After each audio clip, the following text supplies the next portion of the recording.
कैसे हो। तो आज इस क्विक रिवीजन की सीरीज में आज हम क्विक रिवीजन करने वाले एक ऐसे टॉपिक का जो बहुत इंपॉर्टेंट टॉपिक है और यहाँ से 1 से 2 क्वेश्चन आना बिल्कुल तय है।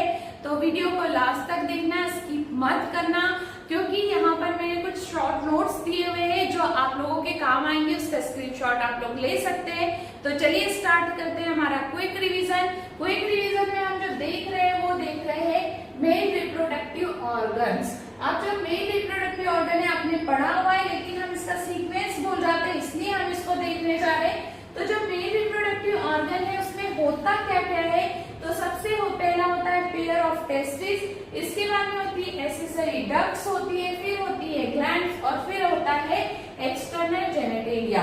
तो आपको जैसा कि पता है कि जो टेस्टिस होती है जब हम उसका टीएस कट करके देखते हैं तो उसमें हमें 250 कंपार्टमेंट्स दिखाई देते हैं। यदि हम इस तरह से इसका स्ट्रक्चर देखें तो इस स्ट्रक्चर के अंदर कुछ इस तरह से हमें कंपार्टमेंट दिखाई देते हैं। और ये जो कंपार्टमेंट होते हैं ये कितने होते हैं, तो ये टोटल होते हैं 250 कंपार्टमेंट्स।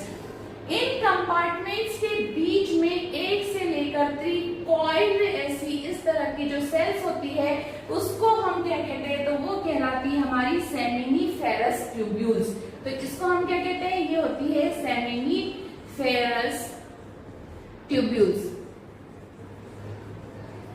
इसके बाद ये जो सेमिनिफेरस ट्यूब्यूल्स होती है, इस सेमिनिफेरस ट्यूब्यूल्स के अंदर होती है 2 सेल्स। कितनी सेल होंगी इसके अंदर होती है 2 सेल्स। और ये जो 2 सेल्स होती है ये कौन सी होती है, तो जो पहली फर्स्ट हमारी सेल होती है उसको हम कहते हैं मेल जर्म सेल। ये हमारी कौन सी होती है, मेल जर्म सेल। और जो दूसरी होती है उसको हम कहते हैं सर्टोली सेल, सर्टोली सेल। ठीक है, तो इस तरह से ये क्या है, टेस्टिस। टेस्टिस में कितने कंपार्टमेंट है, तो 250 कंपार्टमेंट्स है। इसमें जो ईच कंपार्टमेंट होता है उसके अंदर क्या होती है, तो सेमिनिफेरस ट्यूब्यूल्स होती है। ये कितनी होती है, तो ये 1 से लेकर 3 तक हो सकती है।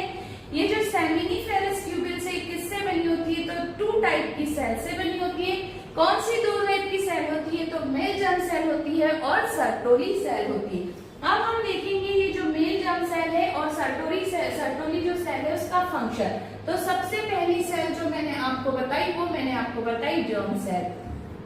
तो जो जर्म सेल होती है, ये जर्म सेल का फंक्शन होता है कि ये हमें क्या बनाकर देगी, तो ये हमें बनाकर देगी स्पर्म्स, है ना। ये हमें क्या बनाकर देती है, स्पर्म्स बना के देती है। और जो सेकेंड वाली जो होती है जिसको हम क्या कहते हैं, सर्टोली सेल कहते हैं, ये न्यूट्रिशन प्रोवाइड करती है।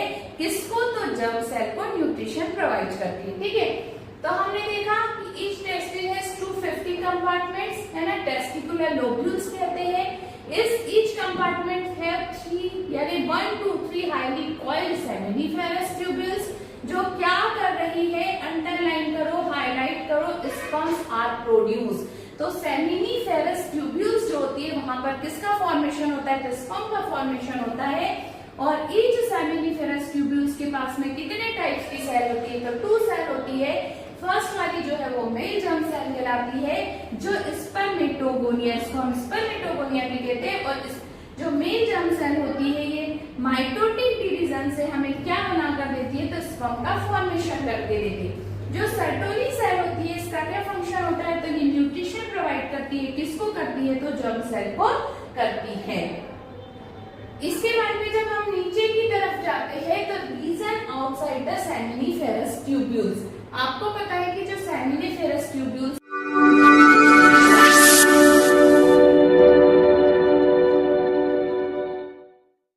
मतलब जब हमने देखा ये टेस्टिस है, इस टेस्टिस के अंदर ये कंपार्टमेंट है, इन कंपार्टमेंट के अंदर सेमिनिफेरस ट्यूब्यूल्स है।